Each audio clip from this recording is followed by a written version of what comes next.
चलो भाई स्टार्ट करते हैं। ऑनलाइन वाला आवाज आ रही है? क्लियर है? ठीक है भाई, विजिबल हो गया।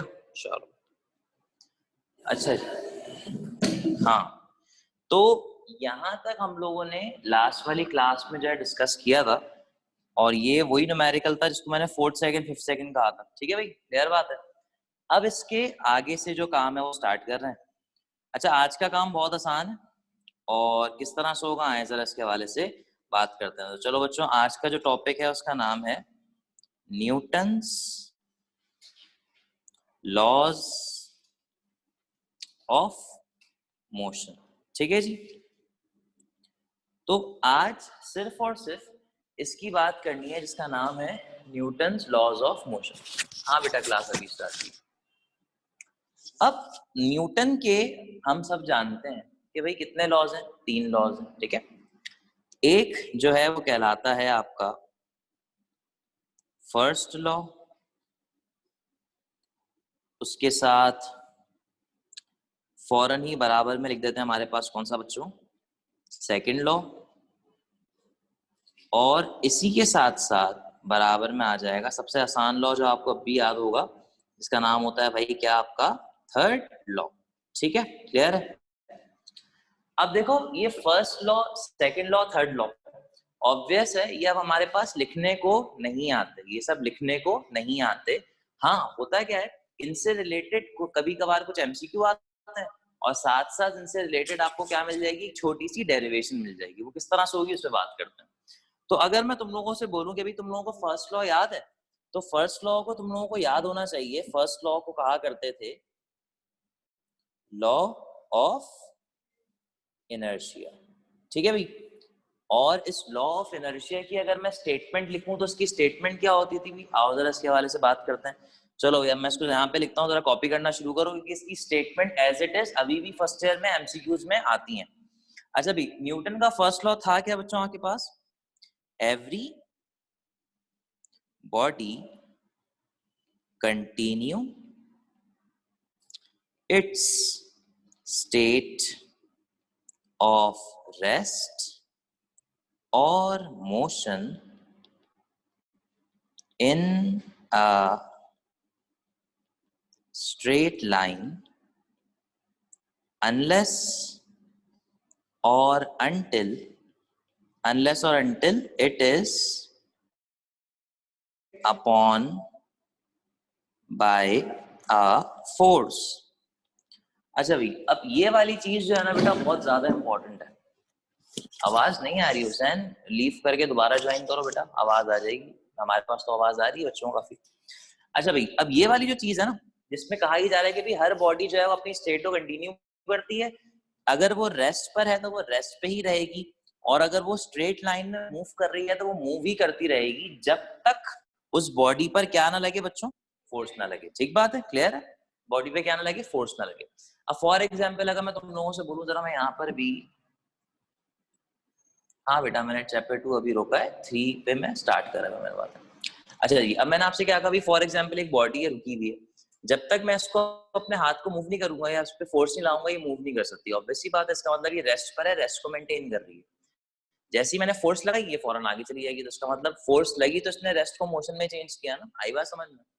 अब इसकी एग्जाम्पल हम यूं भी ले सकते हैं। सपोज करो एक गाड़ी है जो मूव करती हुई आ रही है, अगर गाड़ी में फ्रिक्शन ना हो, रोड पर फ्रिक्शन ना हो, गाड़ी चलती जाएगी चलती जाएगी चलती जाएगी। गाड़ी रोकने के लिए आप क्या अप्लाई करते हैं? ब्रेक्स अप्लाई करते हैं। जब ब्रेक आप अप्लाई करते हैं, फिर वो गाड़ी को स्लोली एंड ग्रेजुअली रोकते हैं ना, तो ब्रेक क्या अप्लाई करते हैं आपकी गाड़ी के ऊपर? फोर्स अप्लाई करते हैं। समझ में आ रही है सारी बातें?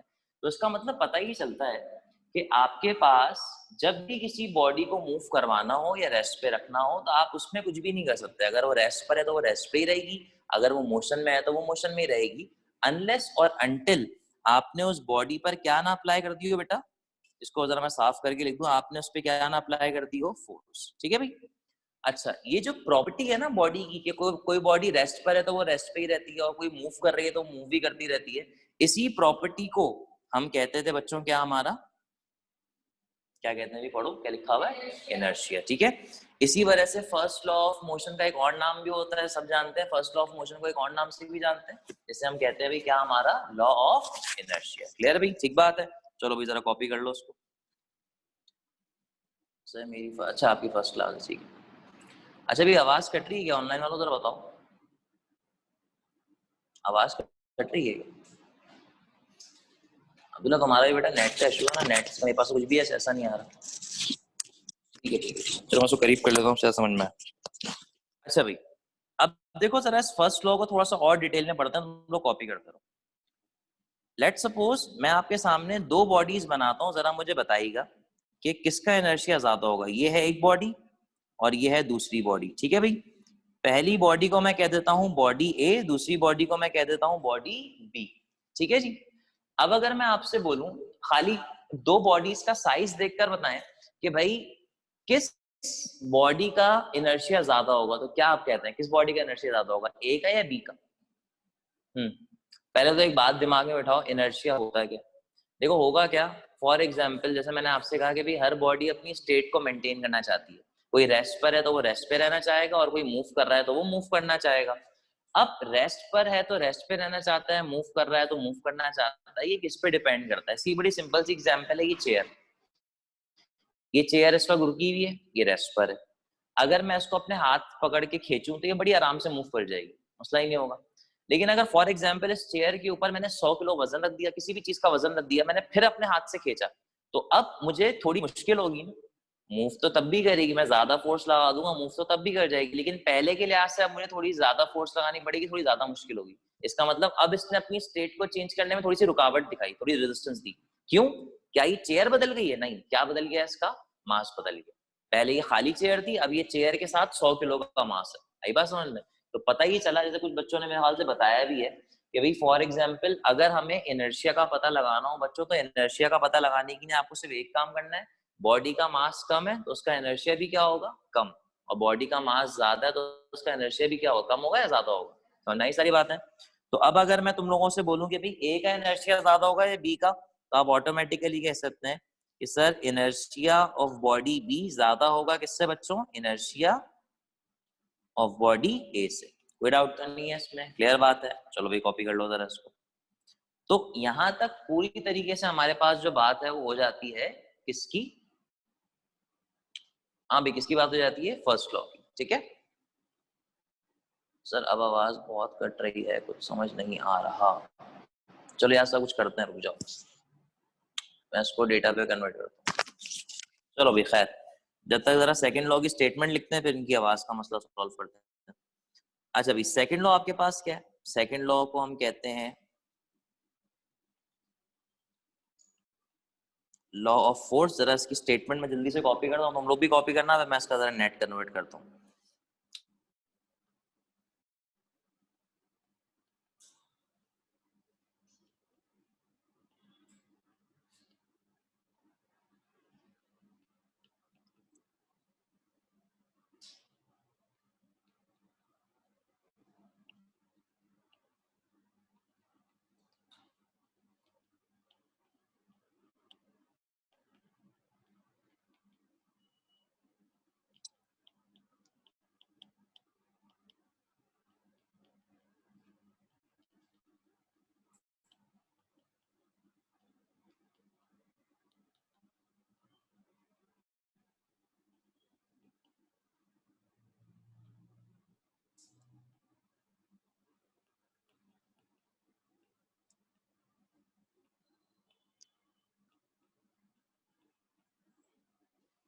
ठीक है भाई, क्लियर है। चलो जरा कॉपी करो, ऑनलाइन वाले भी कॉपी करें, तब मैं आपकी आवाज का मसला। बेटा वो हो सकता है उनके नेट का थोड़ा सा इशू हो, उसकी वजह से उनकी आवाज का थोड़ा सा इशू आ रहा है। खैर हम उसको कर लेते हैं कन्वर्ट।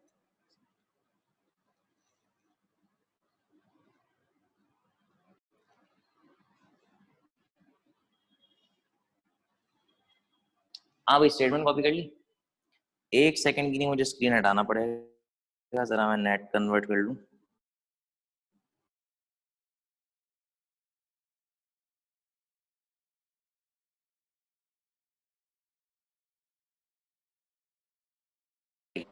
ये लो आ गया।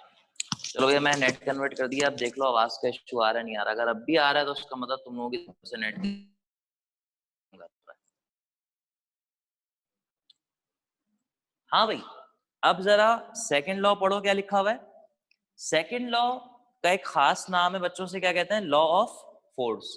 क्यों? अगर आप अपनी थोड़ी सी मैट्रिक की नॉलेज को जो है रिवाइव करें, तो मैट्रिक में आप लोगों ने इसी लॉ के बाद एक छोटी सी डेरिवेशन की थी, जिसको ड्राइव करने के बाद आपने किसका फॉर्मूला निकाला था, फोर्स का फॉर्मूला निकाला था। वो फॉर्मूला क्या था, F इक्वल्स टू ma। वो डेरिवेशन छोटी सी है, मैं यहाँ पर भी दोबारा से जल्दी से करवाऊंगा। खैर, अब जो आपका ये सेकंड लॉ है बच्चों, कहता क्या है, सेकंड लॉ ये कहता है कि भाई जब किसी बॉडी पर क्या लगती है बेटे, फोर्स। ठीक है भाई, जब किसी बॉडी पर क्या लगती है, फोर्स, तो उस बॉडी के अंदर प्रोड्यूस होती है क्या, एक्सेलरेशन। अब देखो, मैं तुम लोगों का कॉन्सेप्ट जो शुरू वाली क्लास थी, मैंने कहा था कि भाई एक बॉडी रुकी हुई है, इसकी स्पीड इस वक्त 0 है। जब मैंने इसको धक्का दिया तो ये मूव करने लगी, तो इसका मतलब स्पीड में चेंज आया है ना। जब भी स्पीड में चेंज आता है, क्या प्रोड्यूस होती है, एक्सेलरेशन प्रोड्यूस होती है। ठीक बात है, क्योंकि एक्सेलरेशन क्या होती है, चेंज इन स्पीड होती है ना बच्चों। तो यही काम यहाँ पे लिखा हुआ है कि जब भी किसी बॉडी पे बच्चों लगती है फोर्स, तो फोर्स क्या प्रोड्यूस कराती है, एक्सेलरेशन। आगे बात समझ में। अब एक एमसीक्यू दिमाग में बिठाओ, फर्स्ट ईयर में बहुत कॉमन है, ऑनलाइन वाले भी खास तौर पे सुने। Force produces dash, force produces dash. Option में होगा वेलोसिटी, टाइम, मास, एक्सेलरेशन। तो आपका जवाब क्या होना चाहिए, एक्सेलरेशन। आगे बात समझ में। तो बॉडी पे लगी फोर्स, जिसकी वजह से क्या प्रोड्यूस हुई, एक्सेलरेशन। अब इन्होंने एक्सेलरेशन को डिफाइन किया कि भाई आपकी जो एक्सेलरेशन है वो डायरेक्टली प्रोपोर्शनल होती है किसके, फोर्स के। ऑब्वियस सी बात है, एक बॉडी पे कम फोर्स लगाओगे हल्के मूव करेगी, ज्यादा फोर्स लगाओगे तेज मूव करेगी। ठीक बात है, क्लियर है। और वो इनवर्सली प्रोपोर्शनल होती है किसके बच्चों, मास ऑफ द बॉडी के। ठीक बात है, क्लियर है। ये क्या लिखा हुआ है, directly proportional to force and inversely proportional to mass of body. कोई डाउट तो नहीं है इसमें, क्लियर है। अब इसकी मैं छोटी सी यहाँ पे एग्जांपल देता हूँ और फिर मैं इसको जो है ड्राइव करा देता हूँ। अब वो किस तरह से था, अगर मैं तुम लोगों के सामने जल्दी से एक छोटी सी यहाँ पर एक डायग्राम बना के इस बात को समझाऊं। देखिएगा भाई, मेरे पास लेट सपोज ये दो बॉडीज है, ठीक है भाई, क्लियर बात है। अच्छा, एक बॉडी पे लगी 10 न्यूटन की फोर्स, दूसरी बॉडी पे लगी 20 न्यूटन की फोर्स। ऑब्वियस सी बात है। तो अगर मैं आपसे बोलूं बेटा कौन सी बॉडी तेज भागेगी, 10 वाली 20 वाली, तो आपका जवाब होगा सर 20 वाली। पहली बॉडी को 10 लोग धक्का लगा रहे हैं, दूसरी बॉडी को 20 लोग धक्का लगा रहे हैं, तो ये बॉडी अगर हल्के हल्के यहाँ तक जाती है तो ये बॉडी यहाँ तक चली है। समझ में आई सारी बात है। इसका मतलब 10 न्यूटन वाली बॉडी में एक्सेलरेशन कम, 20 न्यूटन वाली बॉडी में एक्सेलरेशन ज्यादा। तो अब एक सिंपल सी बात है, एक चीज बढ़ रही है दूसरी भी बढ़ रही है, एक चीज कम हो रही है दूसरी भी कम हो रही है। तो इसका मतलब दोनों का कैसा रिलेशन है, इनवर्स या डायरेक्ट। आप देख सकते हैं क्या लिखा हुआ है, acceleration is directly proportional to क्या बच्चों, फोर्स। समझ में आई सारी बात है। अब एक और चीज मैट्रिक पे रिवाइज करो। अब जो इन्होंने ये वाली बात कही है ना कि and inversely proportional to mass, आओ जरा उसको जल्दी से प्रूफ करते हैं और इसका फॉर्मूला ड्राइव करते हैं। अब देखो कहानी बिल्कुल सेम है। अब मैंने बॉडी का साइज बदल दिया, एक छोटी बॉडी ले ली और क्या ले ली, एक बड़ी बॉडी। पहले बॉडी सिमिलर थी, फोर्सेस बदली। अब मैंने बॉडीज बदल दी, फोर्सेस सिमिलर रखूंगा। कैसे रखूंगा जरा यहाँ पे देखो, पहली बॉडी पर भी मैंने कितनी फोर्स लगाई, 10 न्यूटन की। दूसरी बॉडी पर भी मैंने कितनी फोर्स लगाई, 10 न्यूटन। ठीक बात है। अच्छा, अब जरा मुझे बात बताओ, इसको मैं ए कह देता हूँ, उसको बी कह देता हूँ ताकि आपको बताने में आसानी हो। ये वही एग्जाम्पल हो गई चेयर वाली। 10 न्यूटन की फोर्स छोटी वाली बॉडी पे भी लग रही है, बड़ी वाली बॉडी पे भी लग रही है। तो कौन जल्दी मूव करेगा, छोटा वाला बड़ा वाला, या ए या बी? आई बात समझ में। क्योंकि ए क्या है, हल्का है, उसका इनर्शिया क्या है, कम है, वो अपनी स्टेट को चेंज करने में रेजिस्टेंस कम ऑफर करेगा, जल्दी मूव कर जाएगा। ठीक है, तो इसका मतलब पता ही चला, ए के अंदर मूवमेंट अगर इतनी आती है तो बी के अंदर मूवमेंट सिर्फ इतनी आएगी, एरो से रिप्रेजेंट कर दिया। तो अगर मैं आपसे कहूंगे बेटा ए के अंदर फोर्स थी, मास कम था, मतलब ए का जो मास है वो कम है, छोटी बॉडी है, तो उसकी एक्सेलरेशन क्या आ रही है, काफी ज्यादा आ रही है। बी जो बॉडी है उसका मास काफी ज्यादा है, बहुत बड़ा सर्कल है, तो उसके अंदर आने वाली जो एक्सेलरेशन है वो कैसी आ रही है, बहुत ज्यादा आ रही है, बहुत कम आ रही है। आई बात समझ में, ठीक है। तो उसका मतलब पता चला एक्सेलरेशन का मास से कैसा रिलेशन हुआ बच्चों, इनवर्स या डायरेक्ट। आगे बात समझ में, ठीक है। तो यही चीज आपको इस लॉ में बताई गई है, जिसका नाम क्या है अभी, लॉ ऑफ फोर्स। विदाउट तो नहीं है इसमें, ये मैंने यहाँ पे समझा दिया। अब तुम लोगों ने इसको मैट्रिक में किस तरह से ड्राइव किया था? मैट्रिक में आप इसको इस तरह से ड्राइव किया करते थे, आप कहते थे acceleration is directly proportional to force, फिर acceleration is inversely proportional to mass, फिर आप इसको कंबाइन किया करते थे। कंबाइन करने पर ही क्या बन जाता था, acceleration is proportional to force upon M. अब एक बड़ी सिंपल सी बात होती थी, प्रोपोर्शनैलिटी जाती थी, क्या आता था, इज इक्वल्स टू, साथ में क्या आता था, कांस्टेंट। फिर हम क्या किया करते थे, हम इस m को उठा के यहाँ फेंका करते थे, और ये फॉर्मूला मुझे कुछ यूं दिखा करता था। किस तरह से दिखा करता था बच्चों, M A is equals to K F. K constant होता था, उसकी वैल्यू क्या होती थी मैट्रिक में, 1। तो ये फॉर्मूला बन जाया करता था F is equals to M A. कोई डाउट तो नहीं है इसमें, क्लियर हो गई सारी बातें? अब कॉपी कर लो, ठीक है भाई। अच्छा, ये लोग साथ साथ बताते भी जा रहे हैं। हाँ बेटा बोलो। जिसका मास ज्यादा होता है उसका इनर्शिया ज्यादा होता है, जिसका मास कम होता है उसका इनर्शिया कम होता है। भाई तुम्हें खुद सोचो ना, फॉर एग्जाम्पल अगर क्या कहना चाहिए, दो लड़कियां खड़ी हुई, एक लड़की दुबली पतली सी है, तुमने उसको हल्का धक्का दिया, वो आगे जाएगी। अब उसी जगह पे एक लड़की बहुत मोटी ताजी खड़ी हुई, अब तुम उसे धक्का दोगी तो वो आगे जाएगी, तुम पीछे हो जाओगी। आई बात समझ में? ये एनर्जी। ये लोग साथ साथ जवाब भी दे रहे हैं। कौन है ये, क्या लिखा हुआ है? सर अगर 10 न्यूटन वाली बॉडी पे ज्यादा मास हो और 20 न्यूटन वाली पे कम हो तो कौन सी फास्ट मूव करेगी? 20 न्यूटन वाली कम मूव करेगी, ऑब्वियस सी बात है, क्योंकि मास का फर्क है ना। ठीक है भाई, क्लियर है? चलो, तो ये थी सिंपल सी कहानी बच्चों किसकी, आपके सेकंड लॉ। इसको जल्दी से बस ड्राइव कर लो, डायग्राम बनानी है तो बना लो, वरना कोई मसला नहीं है। ठीक है भाई, क्लियर बात है। एक तो ये वाली बात होगी, रिकॉर्डिंग होना हमारे पास रहेगी। अच्छा भाई, अब मैं आने वाला हूँ थर्ड लॉ पर, ठीक है। अब थर्ड लॉ पे हमने पढ़ा है मैट्रिक में, बहुत से बच्चे यहाँ पे ऐसे हैं इनको मैं नहीं पढ़ा है मैट्रिक में, बहुत से बच्चे ऐसे जो पढ़ के आए हैं, उस मसले वाली बात नहीं। एक चीज पूछूंगा, लेकिन वो चीज जो है फर्स्ट ईयर में बताई जाती है, मैट्रिक में उसको बताने की किसी भी किस्म की जरूरत नहीं होती। वो है क्या, आएगा बात करते हैं। चले भी कॉपी कर लिया सबने, हो गया, ऑनलाइन वालों कॉपी कर लिया होगा मेरे ख्याल से। चलो खैर, अब आते हैं थर्ड लॉ पे। थर्ड लॉ बेटा एक बहुत ही मासूम सा लॉ है, और आपसे अगर मैं बोलूं तो आपको पहले के दो लॉ याद नहीं होंगे, लेकिन थर्ड लॉ याद होगा, है ना भाई। अच्छा, थर्ड लॉ क्या कहता है, every action has an equal and every action has an equal and opposite reaction. ठीक है भाई, ये वाली बात है। चलो भाई, ठीक बात है, every action has an equal and opposite reaction.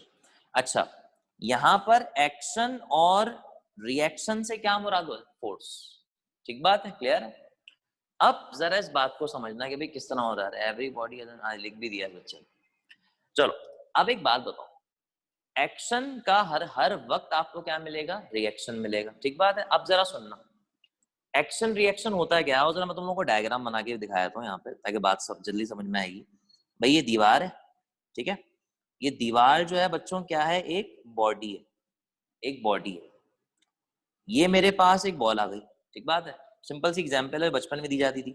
आपने बॉल को दीवार की तरफ फेंका, जैसे ही ये बॉल दीवार पे जाके टकराएगी, ये दीवार पे क्या अप्लाई करेगी, फोर्स अप्लाई करेगी। ठीक बात है। अब दीवार में ऐसा क्या है जो वापस इस बॉल पे फोर्स लगाएगा, बात समझ में आती है? दीवार में ऐसा क्या है? तो असल में होता क्या है, बना के नहीं दिखाऊंगा, वर्चुअली बता रहा हूँ। सपोज करो ये एक बॉडी है, तुम लोगों ने केमिस्ट्री पढ़ी हुई है।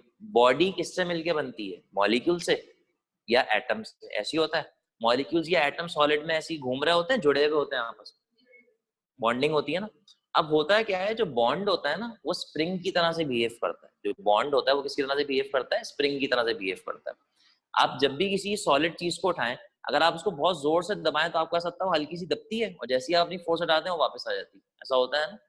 होता है क्या है, जब आप किसी बॉन्ड को स्ट्राइक करते हैं, चोट लगाते हैं उस पर, तो वो बॉन्ड दबता है, और जितनी ताकत से वो दबा होता है उतनी ताकत से एक्सपेंड करता है, बिल्कुल एक स्प्रिंग की तरह से। भाई एक स्प्रिंग है, उसको आपने दबाया, जितनी जोर से दबाएंगे उतनी तेज वापस आएगा ना।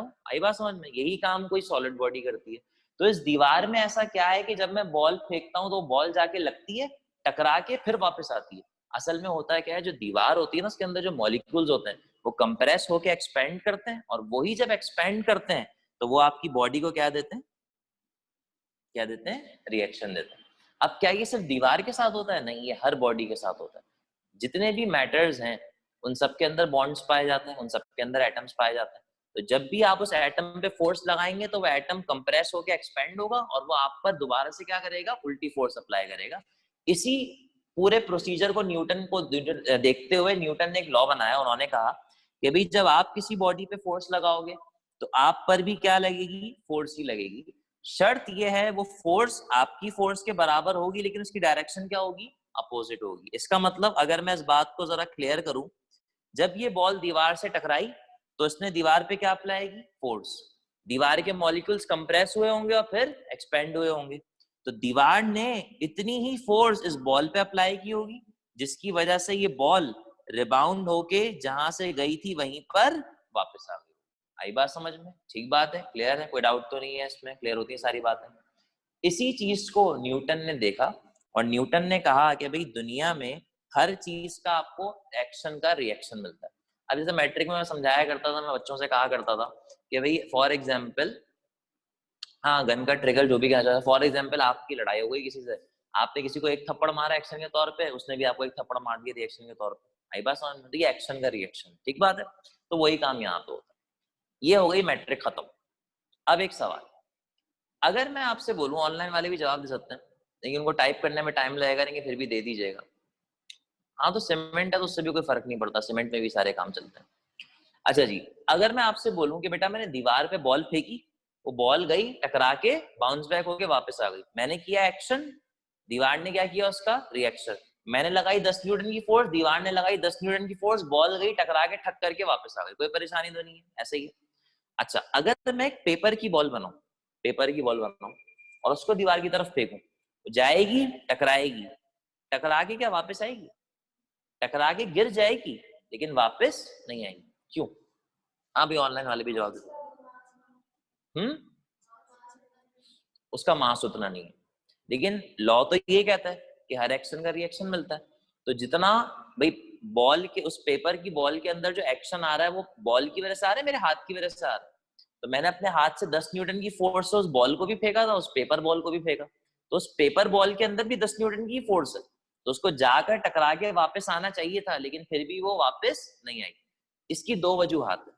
पहली चीज, जो पेपर की बॉल है उसके अंदर इलास्टिसिटी नहीं होती। जो आपकी नॉर्मल बॉल होती है ना, जो आपको समझाने की एग्जांपल दी जाती है, उसके अंदर स्पंज होता है, इलास्टिसिटी होती है, उसको जानबूझ के बाउंस करने के लिए बनाया जाता है। इसी वजह से आप जब उसको फेंकते हैं तो वो बाउंस होके टिप्पा खा के वापस आता है।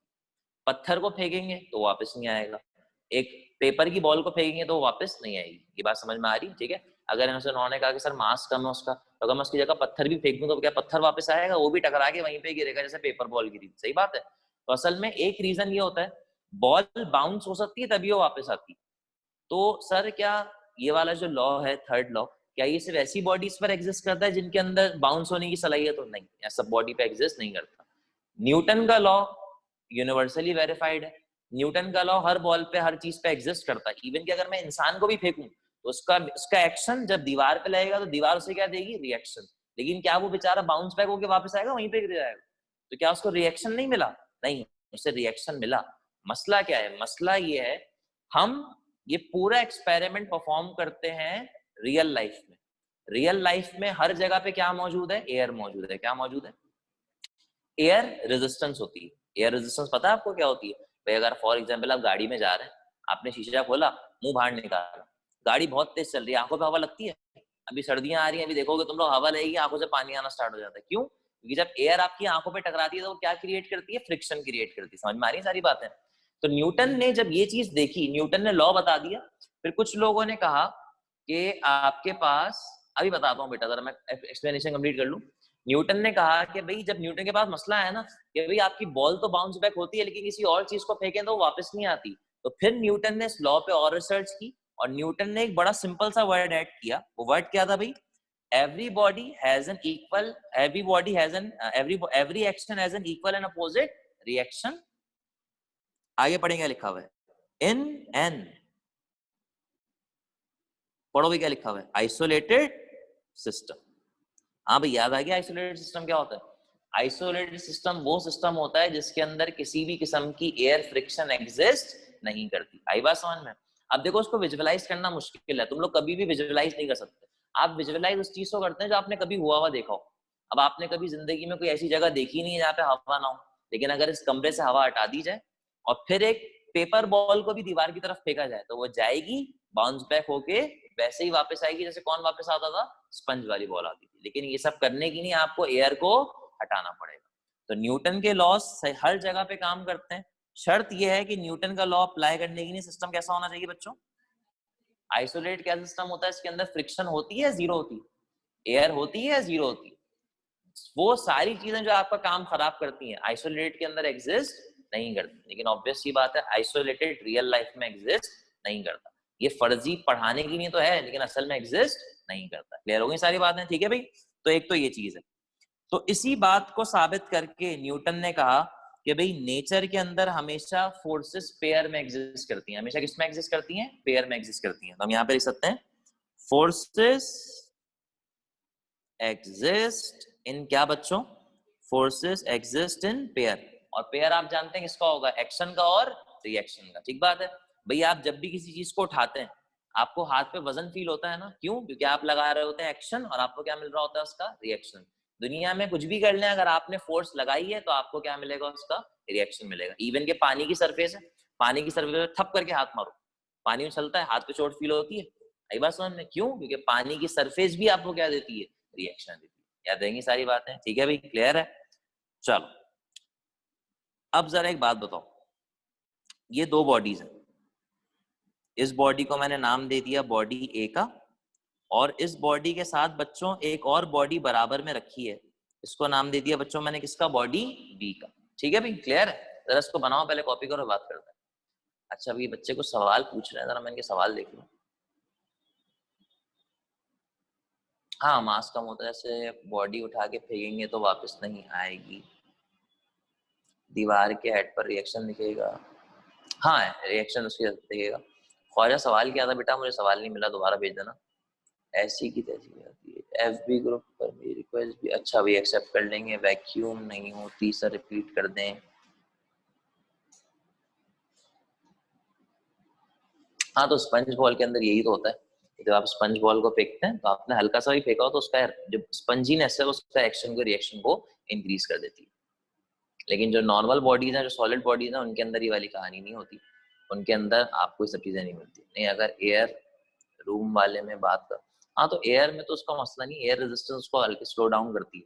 लेकिन अगर आप उसको बगैर एयर के रूम में फेंकेंगे तो ऑब्वियस सी बात है, आप हल्की सी फोर्स से फेंकेंगे वो टकरा के वापस आएगी। टेस्ट इस हफ्ते नहीं है भाई, अगले हफ्ते इंशाल्लाह।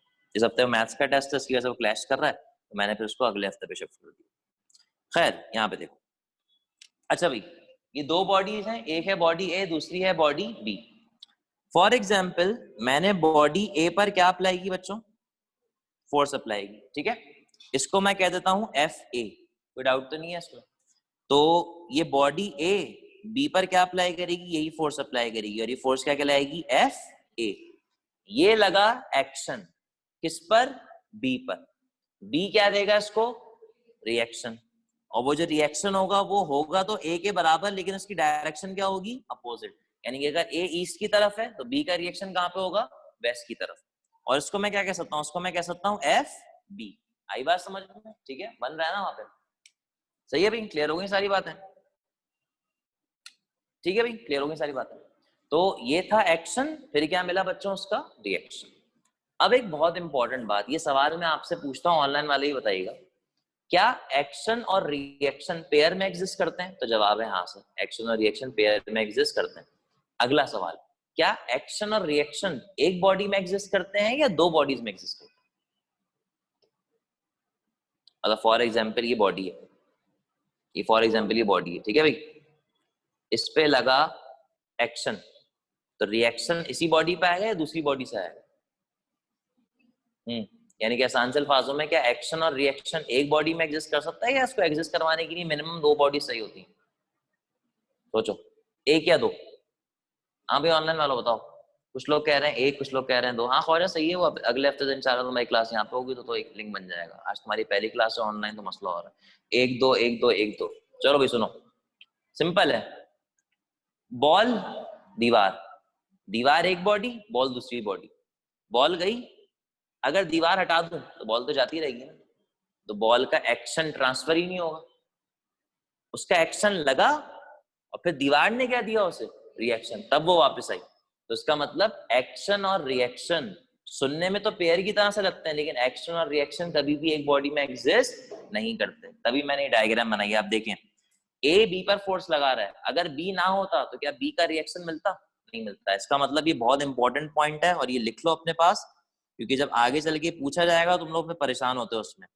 Action and reaction, action and reaction cannot exist in one body। आगे बात समझ में, ठीक है भाई, क्लियर है। और ये हो गई बच्चों इस वाले लॉ की कहानी खत्म। चलो सर ऑनलाइन नेट इशू हो रहा है,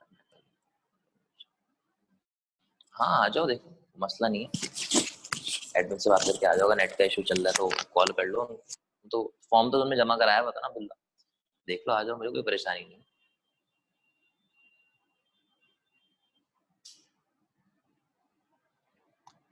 ठीक है भाई, क्लियर है। चलो ये हो गए भाई आपके तीनों लॉस खत्म। तीनों लॉस के बारे में मैंने सारी डिटेल बता दी, जो छोटे छोटे एमसीक्यूज थे वो सारे बता दिए। अब इसके बाद मैं तुम लोगों से एक हेडिंग डलवा रहा हूँ, उस हेडिंग की डायग्राम आज बनवा रहा हूँ, तो इसका काम इंशाल्लाह मैं कब कराऊंगा, कल कराऊंगा। ठीक है भाई, ऑनलाइन वाले भी जरा ये डायग्राम बना लें, ताकि कल का जब क्लास हो तो फिर इस काम को यहीं से स्टार्ट किया जाएगा और फिर ये काम एज इट इज कंटिन्यू हो जाएगा। ठीक है भाई, अब हम जो चीज लिख रहे हैं बच्चों उसका नाम क्या है बेसिकली, मैं इसकी हेडिंग यहाँ पे डलवा देता हूँ। ये तो हमारे पास हो गया ना, क्वेश्चन लिख लो जरा इसको, फिर इस काम को करेंगे। चल अभी, a gun fires 10 bullets, numerical लिख लो बेटा ये, फिर इंशाल्लाह अगली क्लास में सॉल्व करना है इसको।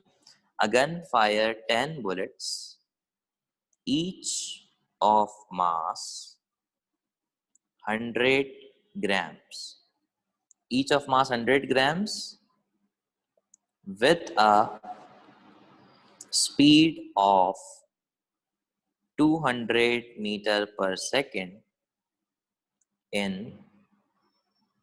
200 meter per second in 1 second. Find the total force. Find the total force required to hold the gun. Find the total force required to क्या बच्चों, hold the gun। ठीक है भाई,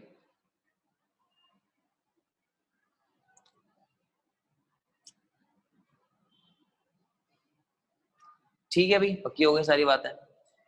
चलो भाई इसको कॉपी कर लो, बस ये वाला काम खत्म हुआ।